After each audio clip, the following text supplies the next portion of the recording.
ಇಂದು ಚೇಳೂರು ತಾಲೂಕಿನ ಚಿಟ್ಟಲಗುಟ್ಟ ಗ್ರಾಮದಲ್ಲಿ ಪುರಾತನ ಕಾಲದಿಂದ ನೆಲೆಸಿರುವ ಶ್ರೀ ವೆಂಕಟರಮಣ ಸ್ವಾಮಿ ಬ್ರಹ್ಮ ರಥೋತ್ಸವ ಅದ್ದೂರಿಯಾಗಿ ನಡೆಯಿತು. ಈ ರಥೋತ್ಸವಕ್ಕೆ ಹಲವಾರು ಜನರು ಆಗಮಿಸಿದ್ದು ಪೂಜೆ ಮಂಗಳಾರತಿಗಳೊಂದಿಗೆ ಈ ಕಾರ್ಯಕ್ರಮವನ್ನು ನಡೆಸಿದರು. ಬಿಸಿಲನ್ನು ಲೆಕ್ಕಿಸದೆ ಜನರು ವಿಜೃಂಭಣೆಯಿಂದ ಬ್ರಹ್ಮ ರಥೋತ್ಸವವನ್ನು ಎಳೆದರು. ಈ ಸಂದರ್ಭದಲ್ಲಿ ಜನರಿಗೆ ಊಟದ ವ್ಯವಸ್ಥೆ, ಪಾನಕ, ಹೆಸರುಬೇಳೆ, ನೀರು ಇನ್ನೂ ಹಲವಾರು ಪ್ರಸಾದವನ್ನು ಹಂಚಿದರು. ಮುಖ್ಯ ಅತಿಥಿಗಳಾಗಿ ಚೇಳೂರಿನ ಪೊಲೀಸ್ ಠಾಣೆ ಸಿಬ್ಬಂದಿಯೂ ಆಗಮಿಸಿದ್ದರು.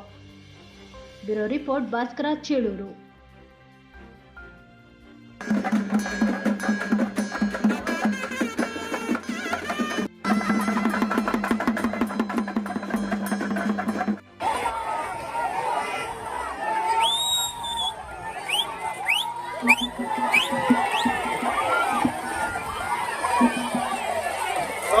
అట్లా అయిపోతుంది.